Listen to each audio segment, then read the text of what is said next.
الحمد للہ وکفى وسلام علی عبادہ الذین اصطفى اما بعد اعوذ باللہ من الشیطان الرجیم بسم اللہ الرحمن الرحیم وآخرون اعترفوا بذنوبهم خلطوا عملا صالحا وآخر سیئا سبحان ربک رب العزت عما یصفون وسلام علی المرسلین والحمد للہ رب العالمین اللہم صلی علی سیدنا محمد وعلی آل سیدنا محمد وبارک وسلم اللہم صلی علی سیدنا محمد وعلی آل سیدنا محمد وبارک وسلم اللہم صلی علی سیدنا محمد وعلی آل سیدنا محمد وبارک وسلم۔ جو انجینئر مشین ڈیزائن کرتا ہے اس کو پتہ ہوتا ہے کہ اس میں کمزوری کہاں کہاں ہے۔ اللہ رب العزت نے انسان کو بنایا تو اللہ تعالیٰ کو معلوم ہے کہ اس میں کیا کیا کمیاں اور کوتاہیاں ہیں۔ قرآن مجید میں انسان کے لیے اللہ تعالیٰ نے ضعیفہ کا لفظ استعمال کیا، عجولہ کا لفظ استعمال کیا، ہلوعا، منوعا، جادلا، کتورا، کفورا، ظلومن جہولا۔ یہ سارے الفاظ اس رب کریم نے انسان کے لیے استعمال فرمائے کہ یہ ایسا کمزوریوں والا انسان ہے، جلد باز ہے، جھگڑالو ہے، ناشکرا ہے۔ یہ ساری کمی کوتاہیاں انسان کے اندر موجود ہیں۔ اس لیے انسان کے بارے میں کہا کہ الانسان مرکب من الخطا والنسیان، انسان خطا اور نسیان کا مرکب ہے۔ خطا کا مطلب جان بوجھ کے بھی غلطی کر سکتا ہے، اور نسیان سے مراد بھول کے بھی غلطی کر لیتا ہے۔ یہ دونوں چیزیں انسان کی سرشت میں ہیں۔ بعض نے کہا کہ انسان بنا ہی نسیان سے ہے، بھول سے ہے۔ تاہم اچھا انسان وہ ہے اللہ رب العزت کی نظر میں کہ جس کی غلطیاں اس کی نظر میں رہیں۔ امام ربانی مجدد ثانی رحمۃ اللہ علیہ نے اس کے لیے ایک ٹرم استعمال کی، دید قصور، اپنے قصوروں کو دیکھتے رہنا، اپنی غلطیوں کو ٹٹولتے رہنا۔ یہ ایک عجیب نعمت ہے، چنانچہ حدیث پاک میں ہے اذا اراد اللہ بعبد خیرا فقہہ فی الدین، جب اللہ تعالیٰ کسی بندے کے ساتھ خیر کا ارادہ فرماتا ہے اسے دین کی سمجھ عطا فرما دیتا ہے، وزہدہ فی الدنیا، اور دنیا میں اس کو زہد عطا فرما دیتا ہے، وبصرہ عیوبہ، اور اسے اپنے عیوب کا بصیر بنا دیتا ہے، اسے اپنے عیبوں کا پتہ ہوتا ہے، میں کتنے پانی میں ہوں، میری اوقات کیا ہے، میری حقیقت کیا ہے، اسے اپنی کوتاہیاں واضح ہوتی ہیں۔ اور جب اللہ تعالیٰ کسی بندے سے ناراض ہوتے ہیں سب سے پہلا کام یہ کرتے ہیں کہ اس کے عیب اس کی نظر سے اوجھل کر دیتے ہیں، اسے اپنے اندر کوئی عیب نظر نہیں آتا۔ ایک واقعہ یاد پہلے بھی سنا چکا کہ ایک انجینئر صاحب سے گفتگو ہوئی توبہ کے عنوان پہ۔ اس کی زندگی سے یاجد واقف تھا، 5 وقت کی نماز کی پرواہ نہیں، چہرے پہ سنت نہیں، ٹی وی، ڈرامے، گانے، فسق و فجور کی زندگی، ٹوٹل غفلت کی رسم و رواج کی زندگی، مغربی طرز کی زندگی۔ آدھا گھنٹہ اس نے بات سنی، سننے کے بعد کہنے لگا جی آپ نے بڑی اچھی باتیں کہیں، بڑا دل خوش ہوا، بات یہ ہے اپنی طرف سے تو کبھی گناہ کیا نہیں، کوئی انجانے میں ہو گیا ہو تو اللہ معاف کر دے۔ میں اس کا چہرہ ہی دیکھتا رہ گیا کہ یا اللہ، اس زندگی پر یہ بندہ کمنٹ کر رہا ہے کہ اپنے ارادے سے تو کبھی گناہ کیا ہی نہیں، اتنا آنکھوں پہ پردہ، اپنے ہاتھ ایک کام کرتے ہیں، بندے کی اپنی آنکھیں نہیں اس کو دیکھتی کہ کیا کر رہا ہوں، اپنا دماغ نہیں سوچتا کہ میری حالت کیا ہے، اپنا سب اچھا نظر آتا ہے۔ یہ غفلت کی انتہا، اور جس پر اللہ رب العزت کا کرم، اس کی رحمت، اس کی مہربانی ہو جاتی ہے، اس بندے کے عیب اس کی آنکھوں میں واضح۔ اس کی مثال یوں سمجھے، صاف ستھری سفید چادر ہو، چھوٹی سی بھی کوئی مکھی بیٹھی ہوگی تو دور سے نظر آئے گی، اور کپڑا ہی اگر میلا ہے، بدرنگ ہے، تو اس کے اوپر تو پھر کچھ بھی نظر نہیں آتا۔ یہی حال انسان کا۔ تو یہ انسان کی خوش نصیبی کہ اسے اپنا آپ حقیقت نظر آ جائے۔ بہادر شاہ ظفر کا ایک بہت خوبصورت شعر ہے، واقعی شاہانہ شعر کہا اس نے، نہ تھی اپنی برائیوں کی جو خبر، رہے دیکھتے اوروں کے عیب و ہنر، نہ تھی اپنی برائیوں کی جو خبر، رہے دیکھتے اوروں کے عیب و ہنر، پڑی اپنی برائیوں پہ جو نظر، تو نگاہ میں کوئی برا نہ رہا۔ جب اپنی برائیوں پہ نظر پڑتی ہے پھر سب اچھے نظر آتے ہیں، سب اچھے ہیں جی، بس میں ہی برا ہوں۔ اوروں پہ معترض تھے لیکن جو آنکھ کھولی، اپنے ہی دل کو ہم نے گنجے عیوب پایا۔ آخر اپنے عیبوں پر نظر ڈالنا اس کو اچھا کیوں سمجھا گیا؟ ذہن میں ایک سوال پیدا ہوتا ہے، تو اس کی تفصیل سن لیجئے کہ انسان 4 چیزوں سے بنا، آگ، پانی، ہوا اور مٹی۔ یہ جتنے بھی عناصر ہیں ان کی اپنی اپنی صفت ہے، جو ایکٹیویٹ ہو جاتے ہیں ویسی صفتیں بندے کے اندر آ جاتی ہے۔ مثلا آگ کا عنصر اگر ایکٹیویٹ ہو گیا تو آگ کے اندر کیا ہوتا ہے؟ بلندی، تو اس کے اندر میں آ جاتی ہے۔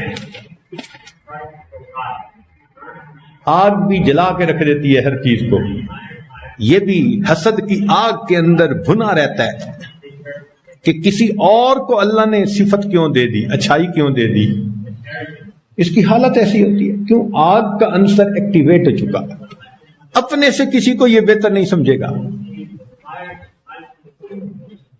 اور اگر ہوا کا عنصر ایکٹیویٹ ہو جائے تو بندے کے اندر عجب آ جاتا ہے، بہت جلدی اپنا یہ مرید بن جاتا ہے، اپنا مرید بن جاتا ہے، خوش ہوتا ہے میرے جیسا نیک تو کوئی ہے نہیں۔ ہوا بھر جاتی ہے نا اس کے اندر، اور ہوا اڑاتی بھی ہے بندے کو۔ کسی نے 2 تعریف کے لفظ کہہ دیے، بس ہم جیسا تو کوئی صوفی صافی نہیں۔ اس لیے کہتے ہیں کہ پیر خود نہیں اڑتا، مرید اڑاتے ہیں۔ الفاظ کہتے ہیں نا، قطب الاقطاب، عمدۃ السالکین، زبدۃ العارفین۔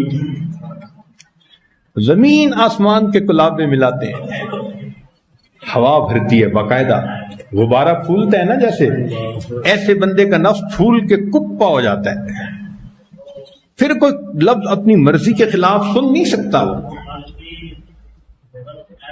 تیسرا عنصر ہے پانی، اگر یہ ایکٹیویٹ ہو جائے تو بندے کے اندر طبیعت میں سیلانی آ جاتی ہے۔ پانی کو دیکھا، ایک جگہ نہیں ٹکتا، بہتا ہی رہتا ہے۔ ایسے بندہ جس کے اندر پانی کی صفت ایکٹیویٹ کر گئی، استقامت نہیں ہے۔ ذرا شیطان نے پھونک ماری، پھسل گیا، ذرا ذہن میں کوئی گناہ کا خیال آیا، پھسل گیا۔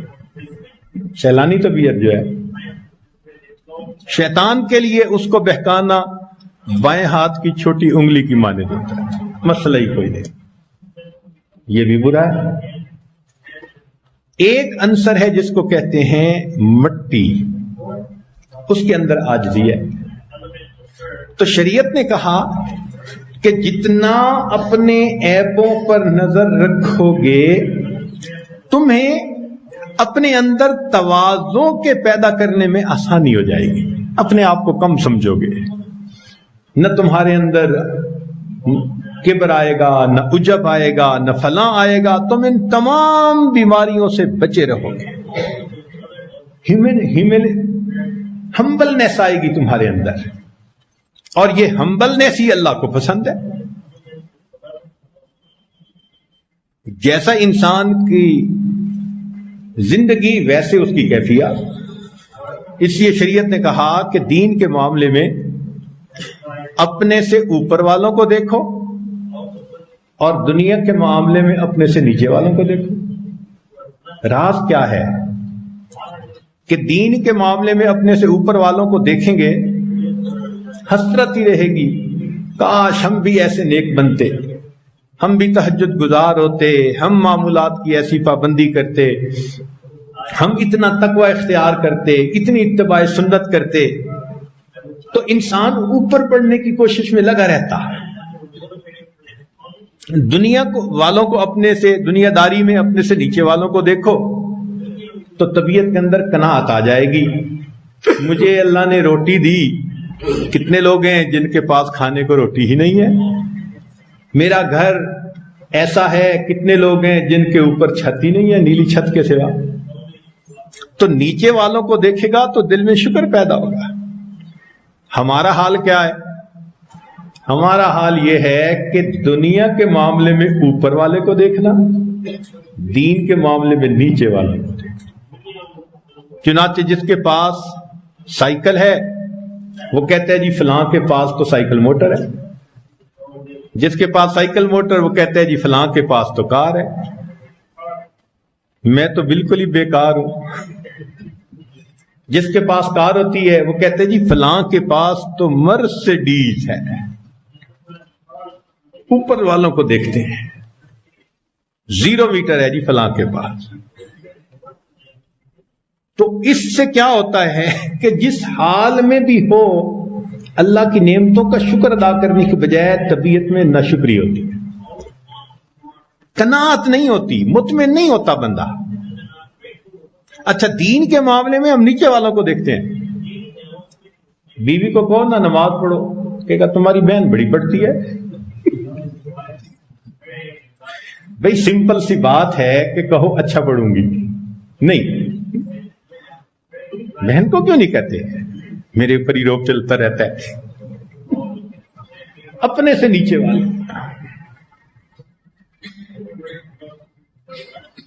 نبی علیہ الصلوۃ والسلام نے ارشاد فرمایا، حدیث پاک کا مفہوم، کہ دنیا کے معاملے میں نیچے کو دیکھو، دین کے معاملے میں اوپر والے کو دیکھو۔ مقصد کیا تھا کہ دین میں اوپر والوں کو دیکھیں گے تو دین میں بڑھنے کا جذبہ پیدا ہوگا، دنیا میں نیچے والے کو دیکھیں گے تو طبیعت کے اندر قناعت آئے گی اور احساس شکر پیدا ہوگا۔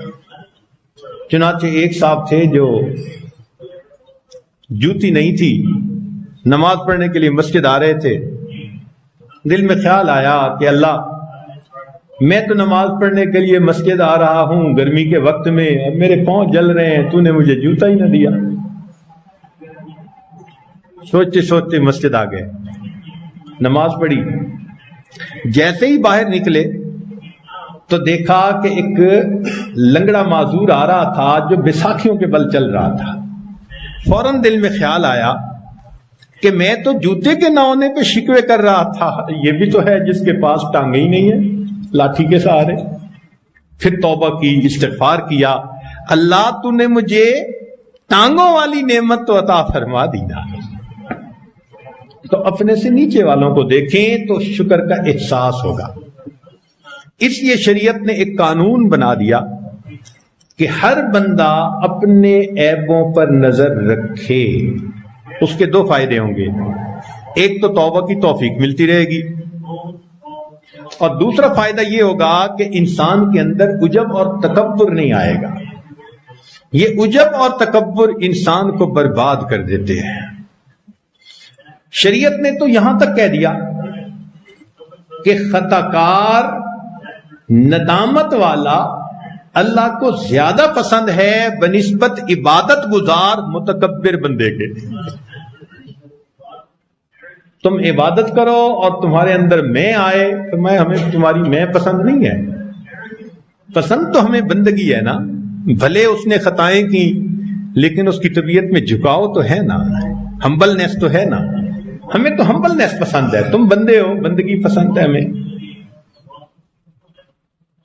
چنانچہ مولانا روم رحمت اللہ علیہ نے واقعہ لکھا ہے، ایک آدمی بڑا ہی عبادت گزار تھا بنی اسرائیل کا، حتیٰ کہ حضرت عیسیٰ علیہ الصلوۃ والسلام کبھی کبھی اسے سلام کرنے تشریف لاتے تھے، اتنا عبادت گزار۔ ایک مرتبہ سلام کرنے کے لیے تشریف لائے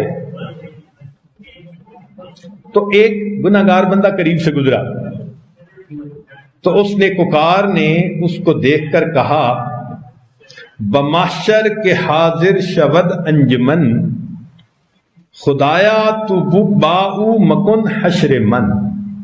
اے اللہ، قیامت کے دن جب سب لوگ حاضر ہوں گے آپ کے سامنے، میرا حشر اس کے ساتھ نہ کرنا۔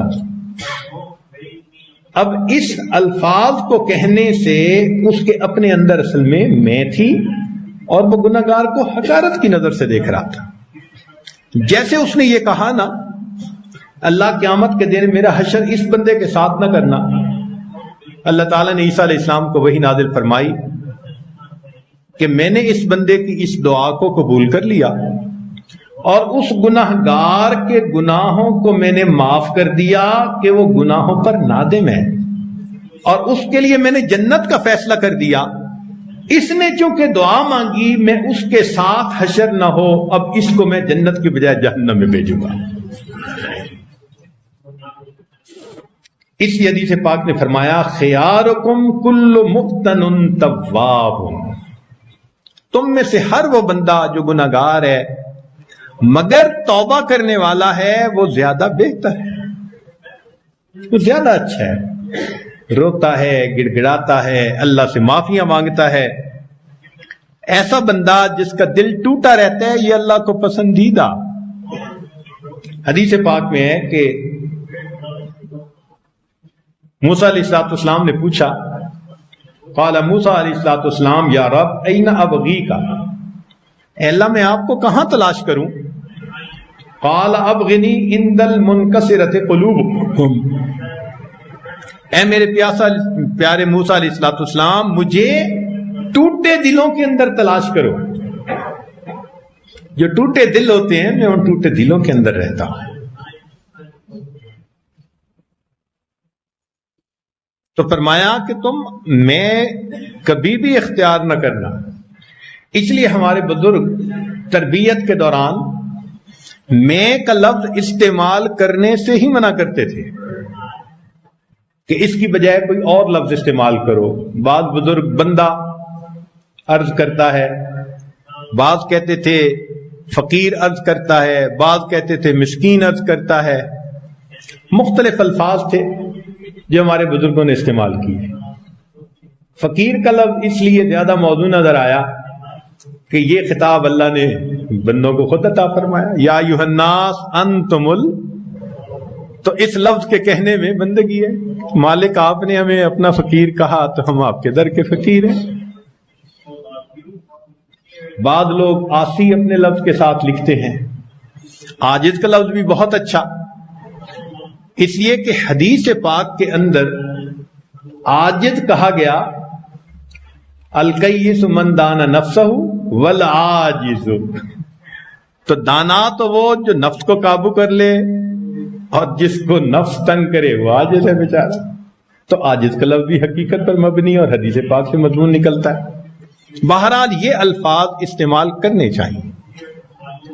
میں کا لفظ ہمارے بزرگ استعمال ہی نہیں کرنے دیتے تھے، لفظ ہی برا ہے۔ چنانچہ 4 لفظ انسان کے لیے آزمائش کا سبب بنتے ہیں۔ ایک انا، دوسرا لی، تیسرا اندی میرے پاس، نحنو ہم۔ تو بزرگوں نے کہا کہ یہ الفاظ ذرا سوچ سمجھ کے استعمال کرو۔ جس نے استعمال کیا وہ آزمائش میں پڑا۔ انا کا لفظ استعمال کیا شیطان نے، انا خیر من، نتیجہ کیا نکلا؟ اللہ رب العزت نے اپنے دربار سے دھتکار دیا، بدبخت بنا دیا ہمیشہ کے لیے۔ لی کا لفظ فرعون نے استعمال کیا تھا، یا قوم الیس لی ملک مصر وہذہ الانہار تجری من تحتی۔ بڑا مان تھا اسے اپنے دریاؤں کا، اللہ نے دریا میں ڈبو کے دکھایا۔ تجھے مان تھا نا اپنے دریاؤں کا، اسی میں ڈبو کے تجھے ذلیل کروں گا۔ اندی کا لفظ قارون نے استعمال کیا تھا، میرے پاس جو اتنا مال ہے، وہ کہتا تھا کہ میں نے کوئی درختوں سے پتے نہیں توڑے ہوئے، انما اوتیتہ علی علم من عندی، پسینے کی کمائی ہے، میں اچھا بزنس مین ہوں، میں نے فلاں ڈیل کی، میں نے فلاں سٹیپ لیا، میری اسٹریٹجی ایسی ہے مینجمنٹ کی، تب میرے پاس مال آیا۔ یہ میری ذہانت ہے، یہ میری اچھائی ہے، میرے پاس علم ہے۔ تو اندی کا لفظ استعمال کیا، نتیجہ کیا ہوا؟ اپنے خزانے سمیت زمین کے اندر دھسا دیا۔ نحنو کا لفظ ہم، وہ اخوان یوسف نے استعمال کیا تھا، وَنَحْنُ عُصْبَةٌ، ہم بڑا گروپ ہیں، ٹولہ ہیں۔ نتیجہ کیا ہوا کہ بالآخر ان کو رسوا ہونا پڑا۔ مطلب یہ کہ ایسے الفاظ بھی استعمال نہ کرے جو بندے کے اندر میں پیدا کرتے ہو، ان سے بھی بچے تاکہ تکبر نہ آنے پائے، عجب نہ آنے پائے۔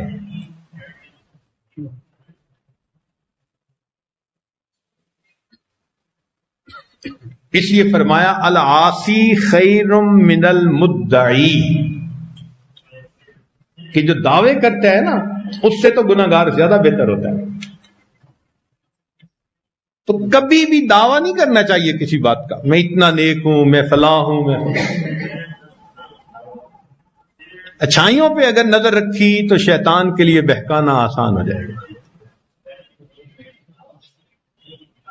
تو نظر رکھیں اپنی کوتاہیوں پر، تاکہ اللہ رب العزت سے معافی بھی مانگیں اور ان کی اصلاح کی فکر بھی لگی ہو۔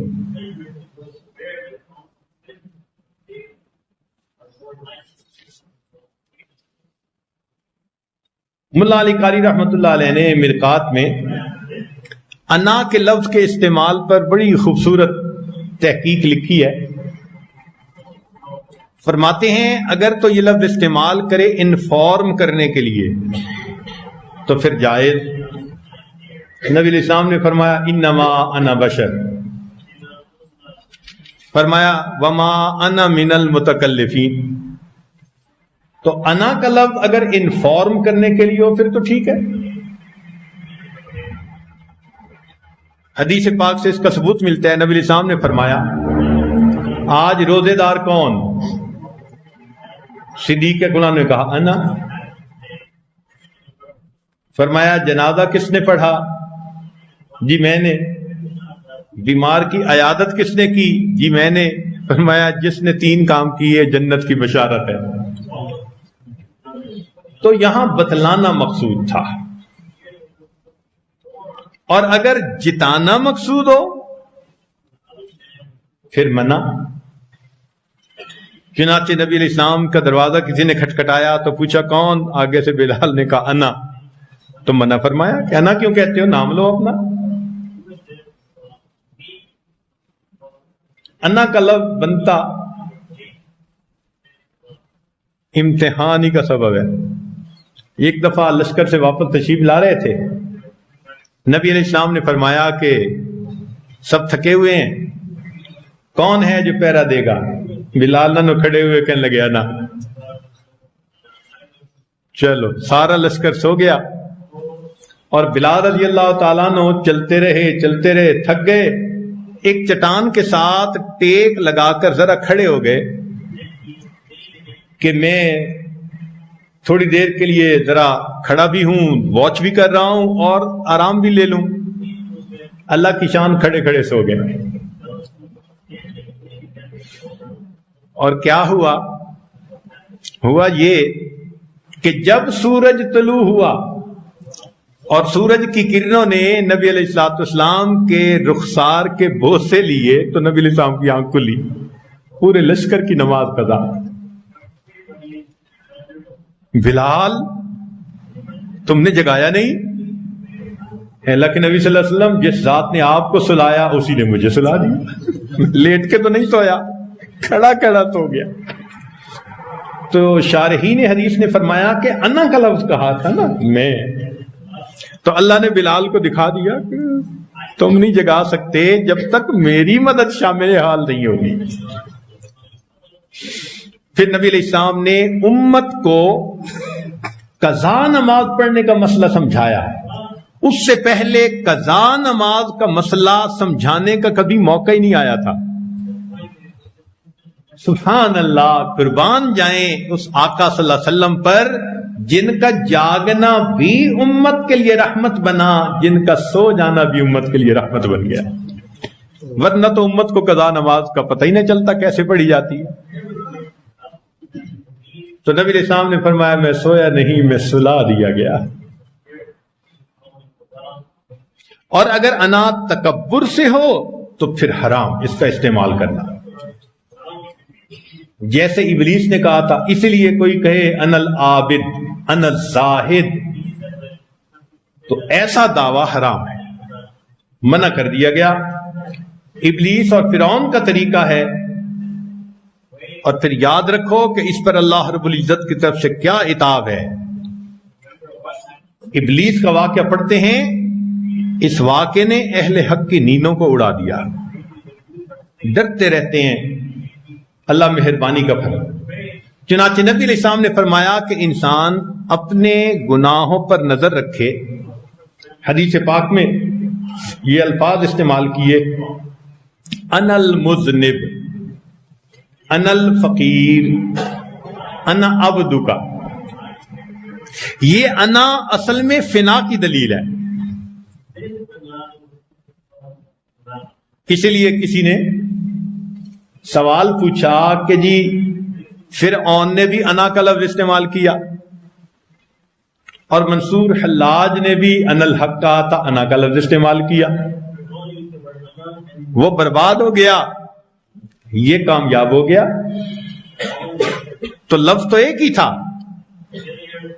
تو جواب دیا کہ فرعون نے انا کا لفظ استعمال کیا تھا غیر کو فنا کرنے کے لیے، اور منصور حلاج نے انا کا لفظ استعمال کیا تھا اپنے کو فنا کرنے کے لیے، کہ سب وہ ہے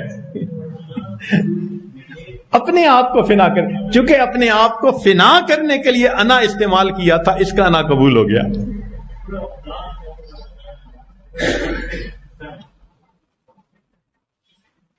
ہماری زبان میں کہتے ہیں، میں نو منج فقیرہ تے نکی کر کے کٹ. اپنی میں کو تم اچھی طرح پیسو اور باریک کر کے پیسنا. میں نو منج فقیرہ تے نکی کر کے کٹ، کھلے خزانے رب دے تے جیویں چاہے لٹ. جب تم نے اپنی میں کو باریک کر کے پیس لیا تو رب کے خزانے وسیع ہیں، جیسے چاہیں ان کو لوٹ لے.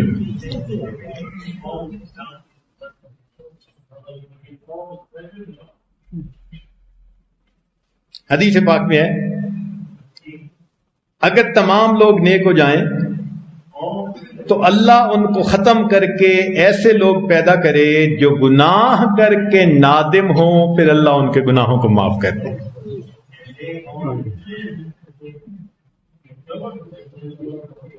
تو بس ہمارے پاس بندگی ہے، محتاجی ہے۔ ایک مجذوب تھا جو شعر کہتا تھا، چہار چیز ابردم شاہا کے در گنجے تو نیست، چار چیزیں میرے پاس ایسی ہیں اللہ تیرے خزانے میں بھی نہیں ہے۔ لوگ بڑے حیران ہوتے، یہ کیا باتیں کر رہا ہے بھائی؟ اور وہ اتنا ہی پڑھتا تھا، بس چہار چیز ابردم شاہا کے در گنجے تو نیست۔ تو ایک آدمی پیچھے لگ گیا، پوچھنا شروع کیا، بتائیں۔ اب ادھر سے انکار تو ادھر سے اصرار۔ کچھ لوگ ہوتے ہیں نا لسوڑے کی گٹھلی، چپک جاتے ہیں، وہ بھی چپک گیا ساتھ۔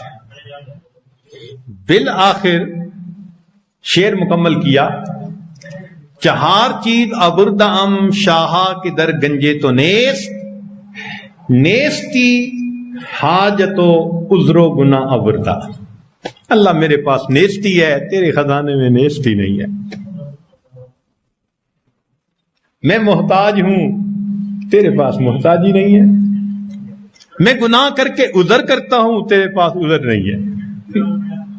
تو واقعی بندے کے پاس یہی تو نعمت ہے کہ وہ خطا کر بیٹھتا ہے، پھر اس پر اللہ سے معافی مانگ لیتا ہے، اللہ خوش ہو کے معاف فرما دیتے ہیں۔ فرمایا کہ رب ذنب یکون للمؤمن انفع من کثیر من الطاعات من وجلہ و انابتہ۔ ایسا ممکن ہے ایک گناہ مومن کے لیے زیادہ اللہ کے قرب کا ذریعہ بن جائے۔ کیوں؟ اس گناہ پہ وہ روتا ہے، اللہ کی طرف انابت کرتا ہے، اس وجہ سے اجر اس کو زیادہ مل جاتا ہے۔ سیدنا امیر معاویہ رضی اللہ عنہ کا مشہور واقعہ ہے، تھکے ہوئے تھے سفر کی وجہ سے، تو ایک رات تہجد قضا ہو گئی، اٹھے اور بہت روئے۔ تہجد کے قضا ہونے پہ بڑا افسوس ہوا۔ اللہ کی شان، کچھ عرصے کے بعد پھر اسی طرح کی صورتحال تھی کہ بہت تھکے ہوئے تھے اور تہجد قضا ہونے کے قریب تھی۔ کوئی آیا اور اس نے جگایا، اٹھیں تہجد پڑھ لیں۔ فوراً اٹھ گئے، کہنے لگے اللہ تو کتنا اچھا ہے کہ تو نے مجھے جگایا، مجھے تو کوئی فرشتہ لگتا ہے۔ اس نے کہا فرشتہ تو نہیں، میں تو شیطان ہوں۔ ہیں تو شیطان ہے؟ اس نے کہا ہاں۔ ان کا شیطان تو کسی کے ساتھ بھلا نہیں کرتا۔ کہتے بھلا اب بھی نہیں کیا، ان کو تہجد کے لیے جگا رہے ہو۔ اس نے کہا ہاں، جو پہلے تہجد قضا ہوئی تھی نا، اتنا روئے تھے کہ سالوں کی تہجد کا اجر اس رات مل گیا تھا۔ آج پھر قضا ہو رہی تھی، میں نے کہا جگا دو، ایک ہی رات کا ثواب کافی ہے۔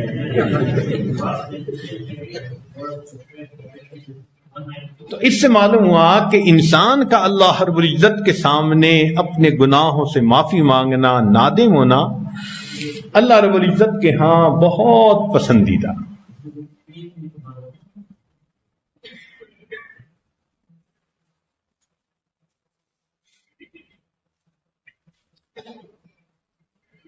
حضرت مولانا محمد علی مونگیری رحمۃ اللہ علیہ فرماتے تھے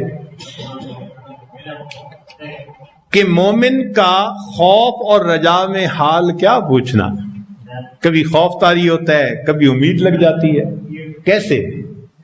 اپنے آپ کو دیکھتا ہے تو خوف غالب آ جاتا ہے کہ بنے گا کیا، اللہ کی رحمت کی طرف نظر اٹھتی ہے تو امید لگ جاتی ہے، اللہ مہربانی فرما دیں گے۔ اسی خوف اور امید کے درمیان انسان کی زندگی گزرتی رہتی ہے۔ چنانچہ امام اعظم رحمۃ اللہ سے کسی نے سوال پوچھا، قرآن مجید میں سب سے زیادہ اخوف آیت کیا ہے، خوف دلانے والی آیت کیا ہے سب سے زیادہ؟ تو امام صاحب نے فرمایا کہ وہ آیت جس میں اللہ فرماتے ہیں لا تأکلوا الربا، اس نے کہا یہ سب سے زیادہ خوف والی آیت ہے. فرمایا ہاں اس لیے کہ سود کھانے والوں کے لیے اللہ نے فرمایا میں نے وہ آگ تیار کی ہے اعدت للکافرین، جو میں نے کافروں کے لیے تیار کی ہوئی ہے. کہاں سوچ پہنچی. فرمایا اس سے زیادہ خوف دلانے والی آیت کوئی نہیں. لا تأکلوا الربا اضعافا مضاعفا. اس آیت کے آخر پر کیا فرمایا کہ تم اس آگ سے بچو اعدت للکافرین، جس کو کافروں کے لیے تیار کیا. تو فرماتے تھے یہ آیت بندے کو ہلا کے رکھ دیتی ہے. اللہ فرماتے ہیں سود کھانے والوں کو اس آگ میں سزا دوں گا جس آگ کو میں نے کافروں کے لیے تیار کیا. اس سے زیادہ ڈر والی آیت اور کوئی نہیں ہے.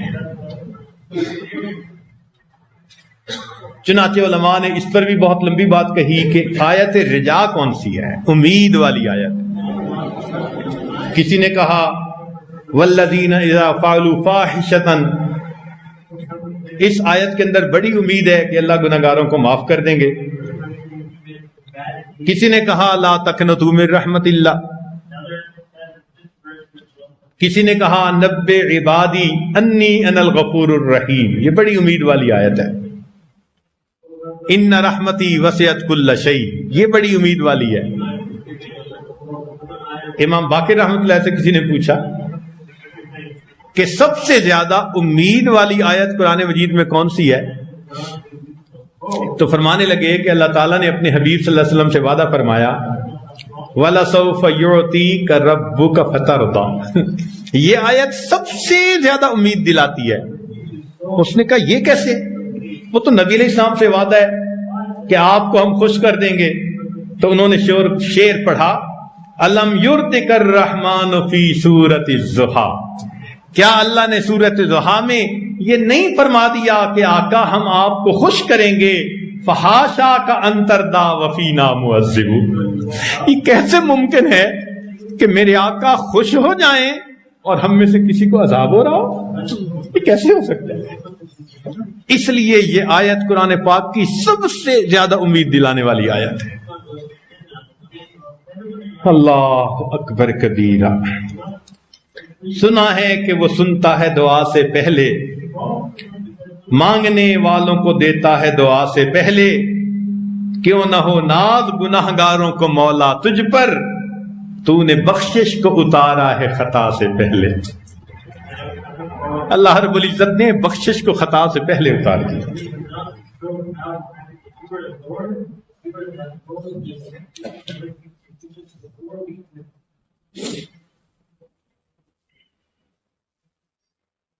سلف صالحین کا طریق یہی رہا. انبیاء کرام کی تعلیمات بھی یہی رہی. چنانچہ حضرت آدم علیہ السلام کی دعا ربنا ظلمنا انفسنا، نوح علیہ السلام کی دعا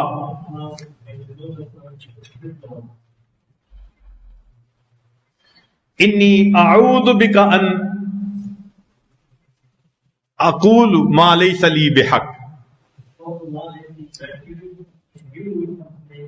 نبی علیہ السلام نے بھی یہی دعا. حضرت یونس علیہ السلام کی دعا لا الہ الا انت سبحانک انی کنت من الظالمین. نبی علیہ السلام نے بھی دعا سکھائی رب انی ظلمت نفسی ظلما کثیرا. یہ تمام دعائیں اس بات کی تعلیم دے رہی ہے ہم اللہ رب العزت کے سامنے اپنے گناہوں کی معافی مانگیں، اپنے قصوروں کا اعتراف کر لیں. اعتراف تو کرنا پڑے گا، یہ طے شدہ بات ہے. قصوروں کا اعتراف کرنا پڑے گا، یہ طے شدہ بات ہے. کہاں؟ دنیا میں کر لے یا آخرت میں کر لے، کرنا پڑنا ہے. دنیا میں کیسے کرے؟ وَآخَرُونَ اعْتَرَفُوا بِذُنُوبِهِمْ، دنیا میں اعتراف کر لیا اللہ گناہگار ہیں معاف کر دے، تو ادھر ہی کام ختم ہو گیا۔ اور اگر نہ کیا تو اللہ تعالیٰ آخرت میں جہنم میں ڈالیں گے، تو پھر فرشتے پوچھیں گے ما جاءکم نذیر، تمہیں کوئی ڈرانے والا نہیں آیا تھا؟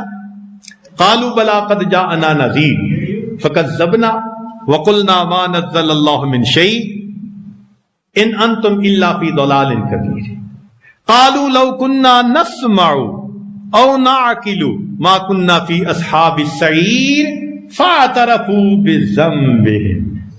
دیکھا گناہوں کا اعتراف، تو اعتراف تو گناہوں کا ہونا ہے، طے شدہ ہے۔ دنیا میں کر لیں گے تو معافی مل جائے گی، سیدھا جنت، نہیں کریں گے تو جہنم میں بھی جائیں گے، اعتراف قصور بھی کریں گے۔ تو پھر بہتر نہیں کہ دنیا میں یہ اعتراف کر لیں کہ اللہ میں گناہگار ہوں، خطا کار ہوں، تم معاف کر دو۔ اچھا یہاں یہ کوئی نہ سوچے کہ جی اعتراف قصور تو وہ کرے جس نے گناہ کیے ہوں، اور جی میں تو بڑا نیک پاک متقی تہجد گزار دین کا کام کرنے والا، نہیں، ایسی بات نہیں ہے۔ جو جتنا دین میں اوپر بڑھتا ہے اتنا اس کو اپنے عیب زیادہ نظر آتے ہیں۔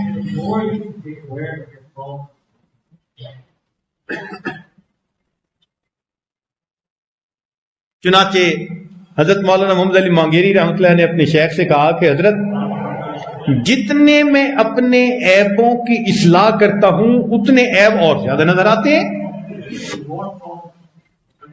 جتنے عیبوں کی اصلاح کرتا ہوں اتنے عیب مجھے اور نظر آتے ہیں۔ فرمایا کہ ایمان کامل کی یہی نشانی ہے، یہ ایمان کامل کی نشانی، جتنا اپنے عیب آپ ان کی اصلاح کریں گے اتنے اور نظر آئیں گے، اور اصلاح کریں گے اور نظر آئیں گے۔ اب یہ عجیب سی بات ہے کہ اتنے عیب کیوں نظر آتے ہیں؟ اس کے پیچھے ایک لاجک ہے، اس کو سنانے سے پہلے ذرا اپنے اکابرین کی ایک عبارت پڑھ لیں کہ ان کو اپنے اندر کتنے عیب نظر آتے تھے۔ امام ربانی مجدد ثانی رحمۃ اللہ فرماتے ہیں اپنے مکتوبات میں، ان کی عبارت پڑھ رہا ہوں، ذرا توجہ سے سنیے گا۔ ایک بزرگ فرماتے ہیں کہ مرید صادق وہ ہے کہ 20 سال تک اس کا کاتب شمال یعنی لیفٹ سائڈ گناہ لکھنے والا فرشتہ، مرید صادق وہ ہے یعنی سچا مرید وہ ہے۔ ایک بزرگ فرماتے ہیں کہ مرید صادق وہ ہے کہ 20 سال تک اس کا کاتب شمال کچھ بھی لکھنے نہ پائے، ایک بھی گناہ لکھنے کا موقع نہ ملے، مرید صادق وہ ہے۔ تو فرماتے ہیں کہ ایک بزرگ فرماتے ہیں مرید صادق وہ ہے کہ 20 سال تک اس کا کاتب شمال کچھ بھی لکھنے نہ پائے، لیکن یہ فقیر پر تقصیر اپنے ذوق و وجدان سے اپنے حق میں یہ بات پاتا ہے کہ کاتب یمین معلوم نہیں ہوتا کہ 20 سال کی مدت میں کوئی نیکی میرے نامہ اعمال میں درج کر سکا ہو۔ یہ اللہ والوں کی کیفیت ہوتی ہے۔ مجدد الفانی جن کو کہا گیا وہ فرماتے ہیں کہ میری یہ کیفیت ہے کہ لگتا ہے کہ نیکی لکھنے والے فرشتے نے 20 سال میں میری کوئی نیکی بھی نہیں لکھی ہو۔ کیوں تھا؟ ان کو اپنی نیکیاں بھی گناہوں کی طرح نظر آتی تھی۔ پھر آگے فرماتے ہیں کہ کاتب یمین معلوم نہیں ہوتا کہ 20 سال کی مدت میں کوئی نیکی میرے نام اعمال میں درج کر سکا ہو۔ یہ بات تصنع کی وجہ سے نہیں کی، بلکہ سچی بات تو یہی ہے